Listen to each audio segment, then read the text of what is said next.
Student, जैसा कि आपको पिछले वीडियो में एक क्वेश्चन खत्म जो हुआ था, आज इसके आगे बढ़ेंगे। तो जो अपना सबसे पहला क्वेश्चन है, जैसा कि पता है कि प्रथाएं बहुत सारी होती हैं, बाल विवाह प्रथा, दहेज प्रथा, जाति प्रथा, बहुत सारी प्रथाएं हैं। तो उन प्रथाओं में से जो एक अपना क्वेश्चन है कि जाति में परिवर्तन के प्रमुख कारणों का परीक्षण कीजिए, या फिर इसी क्वेश्चन को दूसरे ढंग से करेंगे या अथवा करके कि जाति प्रथा में परिवर्तन लाने वाले उत्तरदायी कारकों का उल्लेख कीजिए, या फिर जाति प्रथा में आधुनिक परिवर्तन लाने वाले कारकों की व्याख्या कीजिए। तो ये क्वेश्चन कुल मिला के अपने को अथवा करके 2 बार में बताया है, पर आंसर अपने को क्या देना है, सेम एक ही रहेगा। अब जो सबसे पहले हमने बताया जाति व्यवस्था को स्थिर रखने वाले तत्व। अब स्थिर रखने वाले तत्व कौन कौन से हैं? तो जो सबसे पहला आ रहा वो क्या है, राजनीतिक आक्रमण। पहले पॉइंट्स लिखेंगे, राजनीतिक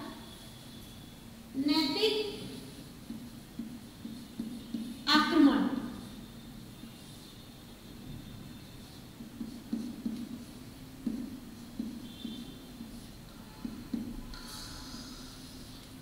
दूसरा जो उन्होंने सेकंड पार्ट बताया वो क्या, अज्ञानता।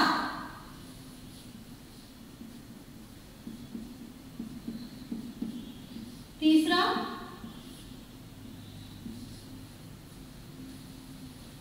स्थिर समाज।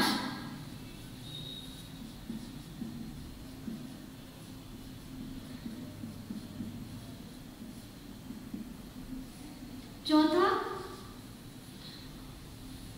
देश में विभिन्न प्रजातियों की सत्ता। देश में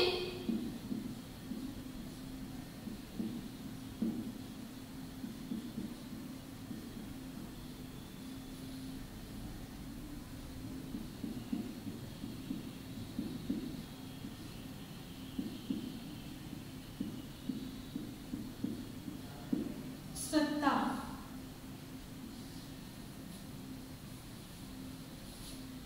भौगोलिक पृथकता।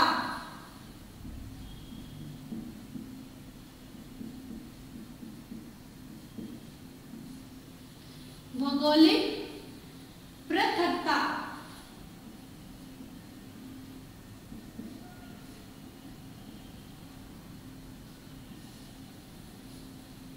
छठा ग्रामीण सामाजिक ढांचा।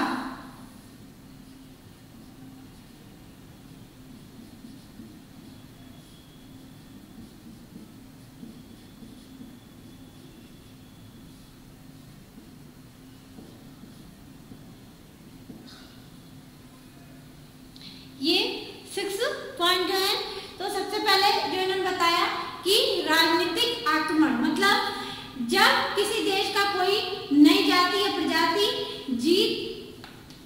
जीत लेती है तो वह अपने को विजेताओं की प्रगति या जाति में श्रेष्ठ मानती।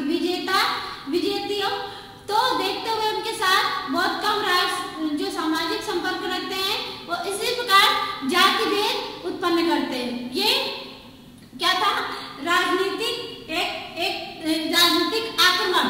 अब इन्होंने कहा अज्ञानता क्या है, जैसा कि नाम से ही पता चल रहा है कि अज्ञानता जो है इसी प्रथा की स्थिरता में सहायक सिद्ध होती है। मतलब अज्ञानता का कारण जाति प्रथा को दैवी विधान समझकर स्वीकार किया, इसे ईश्वरी व्यवस्था का उल्लंघन करने वाले पापी समझे जाते थे और यह माना जाता था कि भगवान उन्हें दंड देगा, इसलिए जाति प्रथा को तोड़ने का एहसास नहीं किया जाता था। पर जब विज्ञान और बुद्धिवाद के लोगों में धार्मिक आस्था क्षीण होने लगी तो जाति भेद की व्यवस्था को बनाए भेजना क्या हो गया, प्रधान आधार स्तंभ टूटने लगा। सबसे बड़ी विशेषता क्या होती है या सबसे बड़ी कमजोरी क्या होती है, जो हमारी क्या है, अज्ञानता। वो हमको इतना स्थिर बना देती है कि ना हम आगे बढ़ पाते हैं ना हम पीछे जा पाते हैं। जहाँ पे है हम वहीं पे, हमारी सोच क्या हो जाती है, एकदम स्थायी हो जाती है कि हम इससे आगे सोच ही नहीं सकते। उसका सबसे बड़ा कारण या सबसे बड़ी कमजोरी एक यही हो जाती है कि हम आगे नहीं बढ़ पा रहे, उसका यही सबसे बड़ा रीजन है। अब ये कह रहे हैं स्थिर समाज। ये स्थिर समाज की बात करें तो जिन समाज की जनसंख्या अधिक स्थिति और राजनीतिक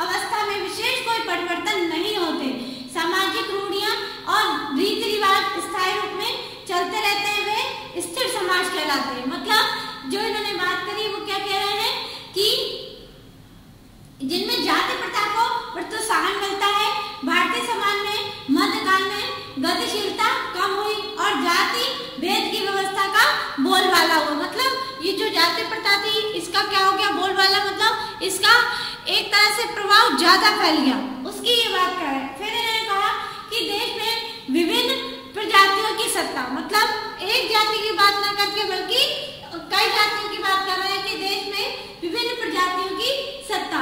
जब किसी देश में विभिन्न प्रजाति और आकृतियों वाले समूह होते हैं तो वे एक दूसरे के साथ संपर्क में आने पर अपनी विशुद्धता और मित्रता बनाए रखने में क्या करते हैं, जातिवाद के नियमों को सुदृढ़ बनाते हैं। उदाहरण, मध्यकाल में भारत में विधर्मी मुसलमानों के आक्रमण हुए तो हिंदुओं ने उन्हें मलेच्छ समझते थे, और अपने समाज को शुद्ध बनाए रखने के लिए जात पंथ के नियमों को कठोर बनाया। क्यों?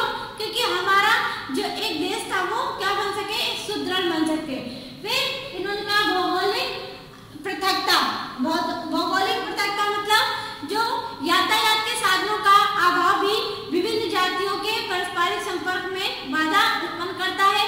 जो स्थान सड़कों और यातायात के साधनों अभाव में विशेष जगह से विच्छिन्न और पृथक होते हैं, वह पुरानी रूढ़ियों, सामाजिक परंपराओं और अंधविश्वासों का साम्राज्य होने से जाति प्रथा को क्या मिल गया, प्रोत्साहन मिल गया। मतलब एक तरह से बल मिल गया कि अब हम इसके आगे कुछ नहीं कर सकते।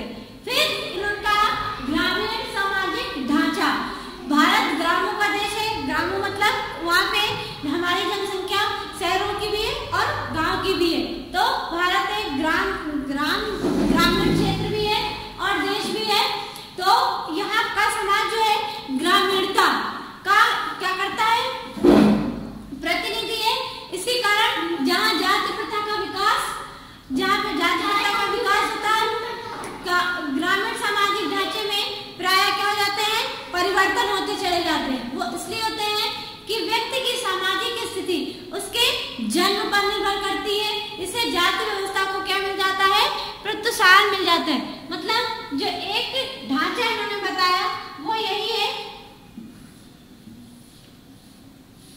ग्रामीणों का, कि हम उनका सच्चाई ये है कि अगर वो शायद गांव में ना रह रहे होते बल्कि शहर में रह रहे होते या फिर उनके अंदर अज्ञानता का अभाव न पाया जाता तो शायद वो आज जिस स्थिति या जिस कंडीशन का सामना कर रहे हैं वो शायद न कर पाते, बल्कि आज वो एक और अच्छे तरीके से अपने जीवन को यापन करने के बारे में जरूर सोचते। अब इसके बाद बात करें कि जाति व्यवस्था में परिवर्तन के कारण, तो क्या परिवर्तन के कारण है?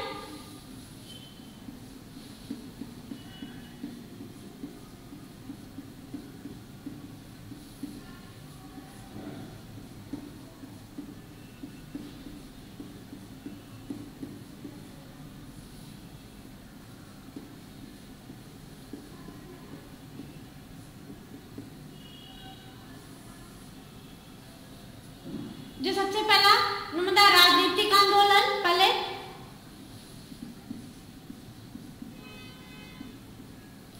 राजनीतिक आंदोलन,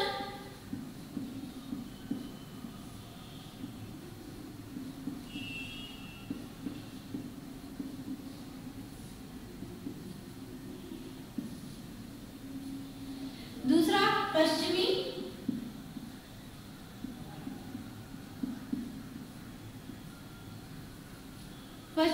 सभ्यता,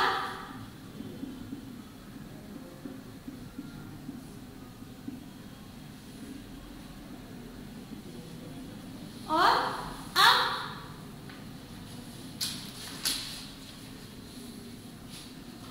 विचारकों एवं धार्मिक सुधारकों का प्रभाव।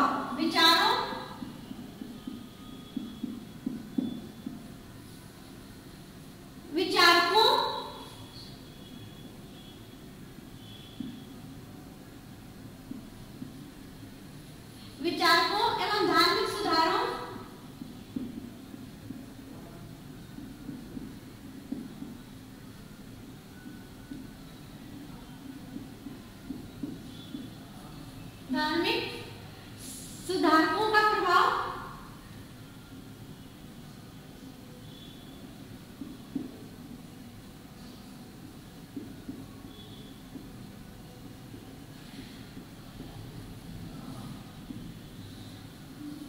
सुधारकों का प्रभाव, देशी राज्यों का समाप्त होना,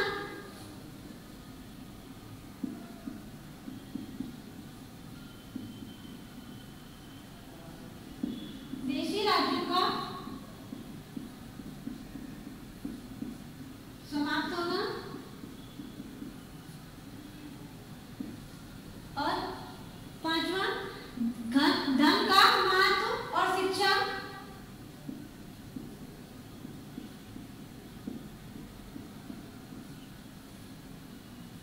धन का महत्व व शिक्षा।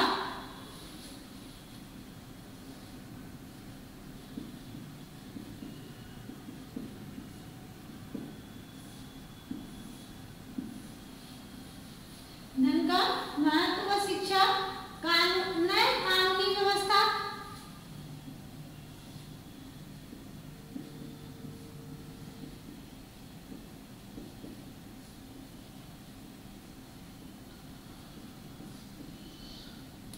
आठवां भारतीय स्वतंत्रता का प्रभाव,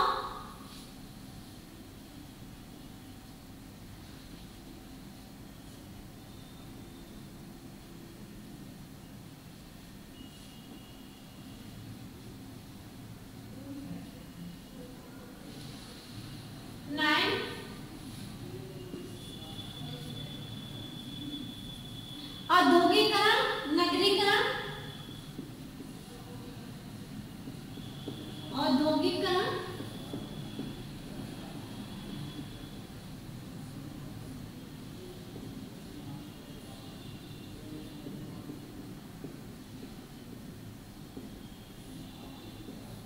और नगरीकरण।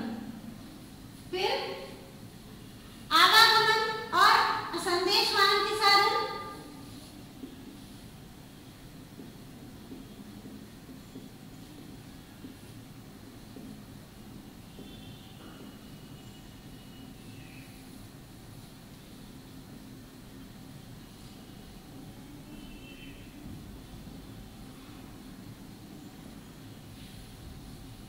और लास्ट में विज्ञान का प्रभाव।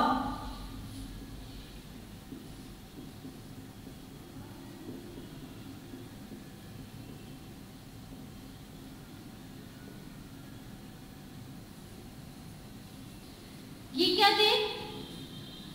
ये जाति व्यवस्था में परिवर्तन के कौन कौन से कारण थे? तो सबसे पहला कारण राजनीतिक आंदोलन, दूसरा पश्चिमी सभ्यता, और तीसरा विचारकों एवं धार्मिक सुधारों का प्रभाव, देशी राज्यों का समाप्त होना, धन का महत्व, शिक्षा, नई कानून व्यवस्था, भारतीय स्वतंत्रता का प्रभाव, औद्योगिकरण और नगरीकरण, आवागमन और संदेश जो है उसका आगमन, फिर विज्ञान का प्रभाव। तो ये क्या थी? जाति व्यवस्था में परिवर्तन के जो मुख्य कारण और उनके अंतर्गत जो हेडिंग्स आ रही थी। तो जो सबसे पहले उन्होंने बताया कि राजनीतिक आंदोलन जो आज आप चारों तरफ देख रहे हैं, और जो पश्चिमी सभ्यता की उन्होंने बात करी, तो हर जगह की एक जो सभ्यताएं होती हैं उसी के हिसाब से आदमी अपना आगे जितनी भी बातें होती हैं वो उसी सभ्यता पर निर्भर करती है। अब उनका विचारकों एवं धार्मिक सुधारों का प्रभाव, स्वामी दयानंद, रामकृष्ण परमहंस, राजा राममोहन राय इत्यादि समाज सुधारकों एवं धर्म प्रचारकों ने जाति प्रथा पर जो है बहुत सा रोक लगाया। स्वामी विवेकानंद ने तो यह घोषणा कर दी थी कि जाति प्रथा का हिंदू धर्म से कोई संबंध नहीं होगा, लेकिन ऐसा नहीं हुआ। फिर देशी राज्यों को समाप्त होना। अब ये जो देशी राज्यों की बात हो रही है, तो देशी राज्यों को समाप्त होने का कारण भी व्यवस्था टूटती जा रही थी। देशी राज रूढ़िवादिता के गण थे, राजा महाराजा भी जाति को महत्व देते थे और जाति पंचायत के नियमों को भी स्वीकार करते थे।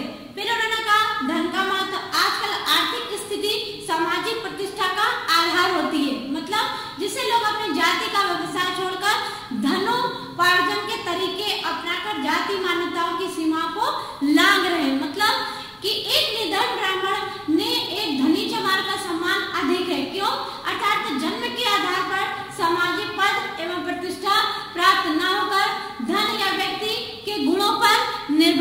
होती जा रही है। मतलब कोई भले किसी भी जात का, लेकिन अगर उसके पास धन अधिक अर्जित है तो लोग उसकी इज्जत ज्यादा करते हैं, ना कि किसी एक उस इंसान की जिसकी वो भले ही ब्राह्मण वर्ग का हो, लेकिन क्या एक कहने में आ जाता है कि वो एक ब्राह्मण था, उसकी कोई इज्जत नहीं, भले वो जात का कितना भी मतलब कोई भी कास्ट हो, लेकिन उसकी वैल्यू ज्यादा है। अब इन्होंने कहा शिक्षा, नवीन शिक्षा के ने अनेक प्रकार की जाति व्यवस्था को विघटन किया और शिक्षा का कोई भी प्राप्त नहीं कर सकता है, क्योंकि विद्यालय में ब्राह्मण और शूद्र के मतभेद समाप्त कर दिया गया था।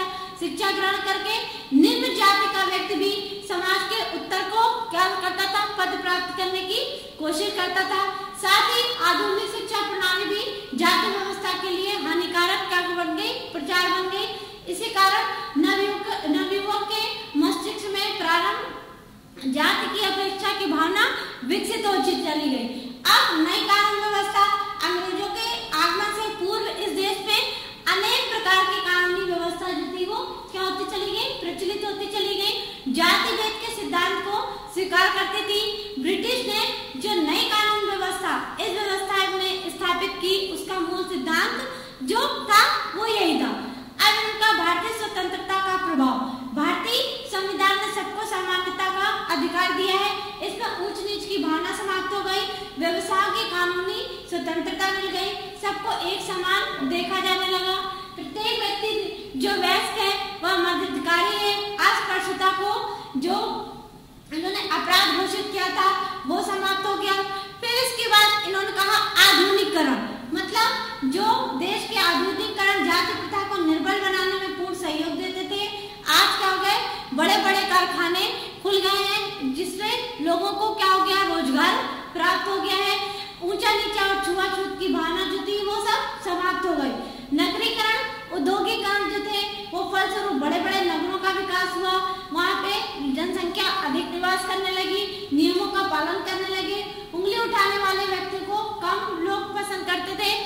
जो कारखाने, चाय की दुकानें, होटल आदि जो थे वो जातियों का संपर्क में इन्होंने इस प्रथा के नियमों का पालन का क्या कर दिया, अभाव कर दिया।